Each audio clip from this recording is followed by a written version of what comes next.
గతంలో రఘునందన్ రావు గారు దుబ్బాక నియోజకవర్గం నుంచి 2 సార్లు భారతీయ జనతా పార్టీ నుంచి పోటీ చేయడం జరిగింది.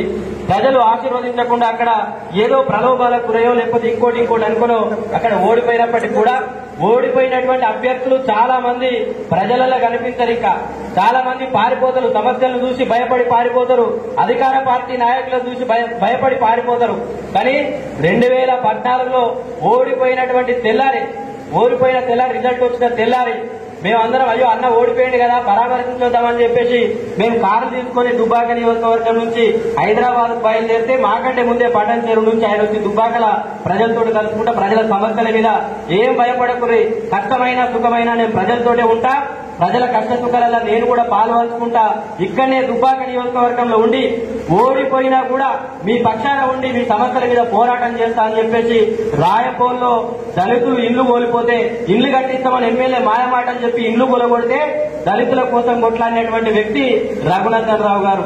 అక్కడ మల్లన్న సాగర్ లో బలవంతంగా భూములు లాక్కుంటా ఉంటే అణిచివేస్తా ఉంటే ఇదెక్కడి న్యాయం, మాకు కూడా సరైన మద్దతు ధర ఇయ్యాలి మా భూములకు అని చెప్పేసి రైతులందరూ అన్నమో రామచంద్ర అని చెప్పేసి ఏడుస్తా ఉంటే ఏ ఒక్క నాయకుడు కూడా పట్టించుకున్న పాపాన పోలే అధికార పార్టీ నాయకులు పోలీసులను పెట్టి దౌర్జన్యం చేస్తా ఉంటే అక్కడికి వచ్చి కొట్లాడి వాళ్ళకి అండగా నిలబడ్డటువంటి వ్యక్తి ఎవరైనా ఉన్నాడు, ఎవరైనా నాయకుడు ఎవరైనా ఉన్నారు అంటే భారతీయ జనతా పార్టీ రఘునందన్ రావు గారు.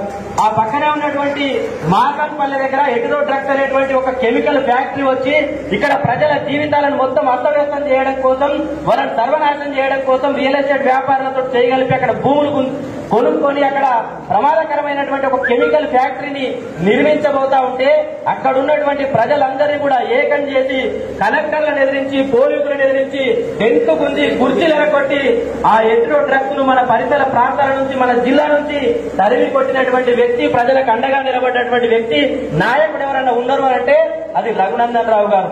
మరి ఇలాంటి నాయకుడు కనుక మనకు ఇప్పుడు మళ్ళొక అవకాశం వచ్చింది. భారతీయ జనతా పార్టీ ఒక అవకాశం ఇచ్చింది రఘునందన్ రావు గారికి. ఎందుకనంటే సమస్యల మీద స్పష్టంగా మాట్లాడగలుగుతాడు, సమస్యల మీద పోరాటం చేయగలుగుతాడు. ఎంత పెద్ద ప్రభుత్వం ఎన్ని అణచివేతలకు గురి చేసినా కూడా భయపడకుండా నిలబడి కొట్లాడేటువంటి నాయకత్వము, అంత శక్తి సామర్థ్యం వారి దగ్గర ఉన్నది. వృత్తిరీత్యా ఆయన ఒక న్యాయవాది. ఈ రాష్ట్రంలోనే ఆయన గనక నల్లకోట వేసుకొని నిలబడితే ప్రభుత్వం కూడా గడగడలాడిపోయేటువంటి పరిస్థితి, అంత గొప్ప శక్తి ఉన్నటువంటి న్యాయవాది. కాబట్టి ఇట్లాంటి ఆయనను మన కష్టాలలో సుఖాలలో అర్ధరాత్రి ఫోన్ చేస్తే వచ్చి మన ఇంటి ముంగటుండి ఏమైంది తమ్మి అని చెప్పి అడిగేటువంటి నాయకుడు. కాబట్టి రఘునందన్ రావు గారిని మనం ఖచ్చితంగా గెలిపించుకున్నటువంటి బాధ్యత అనేది ఉంటుంది.